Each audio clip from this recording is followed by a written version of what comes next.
Hey, what's going on, guys? The Horror Man back with the next review of the Fangoria challenge. This time, Jason and I watched Day of the Dead.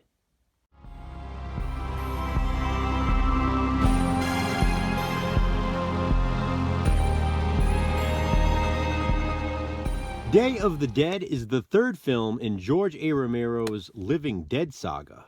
And though it might be one of the more surprising titles in this book, Fangoria considers it to be one of the 101 best horror movies you've never seen. Now, I think I can understand why.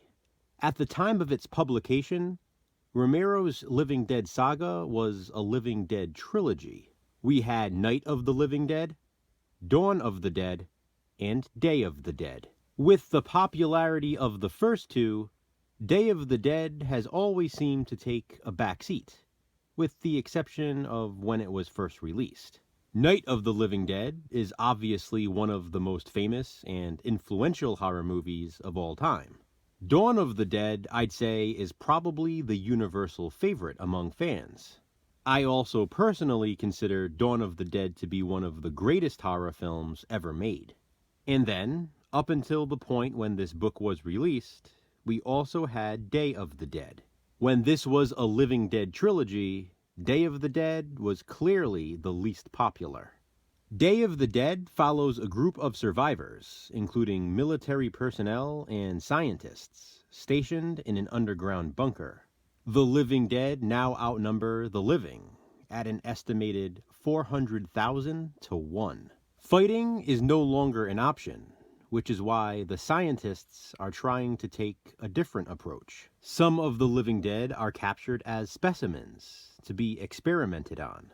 The goal is to be able to socialize and domesticate them. It's a slow process, but some progress has been made. One of the specimens, named Bub by the lead scientist, is a special case. He seems to be remembering things from when he was alive. He even seems to have a bit of emotion left in him. Plain and simply, Bub is awesome, and anyone who has seen Day of the Dead knows exactly who he is. He's right here on the cover of this Scream Factory Blu-ray. That's him with the gun. Yes, Day of the Dead features a zombie with a gun. As the scientists continue their work, the military personnel are not as accepting of this fresh approach. Rhodes, the new army captain, is especially against it. As the division between the two groups eventually lead to a civil war, the living dead inevitably invade the bunker. First it was night, then came dawn. Now it's Day of the Dead. Admittedly, Dawn of the Dead is my favorite film of Romero's Living Dead saga.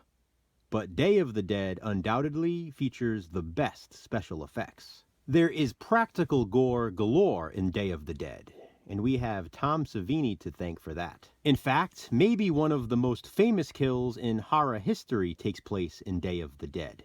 It's super satisfying too. Just like in Romero's previous two Living Dead films, we get to know the characters well. It helps that there are not too many, and that they're all shacked up in the bunker. Speaking of the underground bunker, it's such a great setting. I think that aspect of the film gets overlooked as well.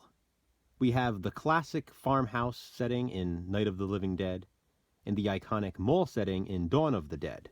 Those two sort of overshadow the underground bunker, but it's still awesome. And then, of course, there's Bub. Maybe one of the best zombies to ever grace the big screen. Fun side note, the events of Day of the Dead end on November 4th.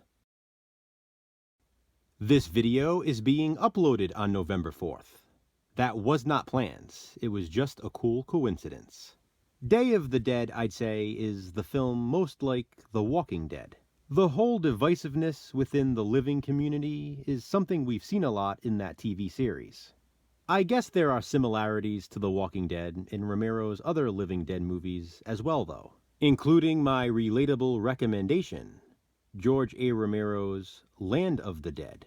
Land of the Dead is the fourth film in Romero's Living Dead saga, and it was released 20 years after Day of the Dead.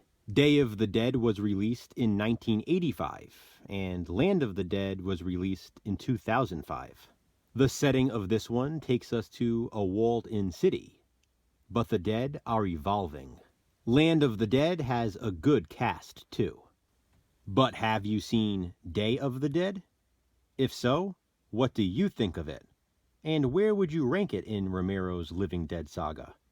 Comment below and let me know. And please be sure to check out Jason's review.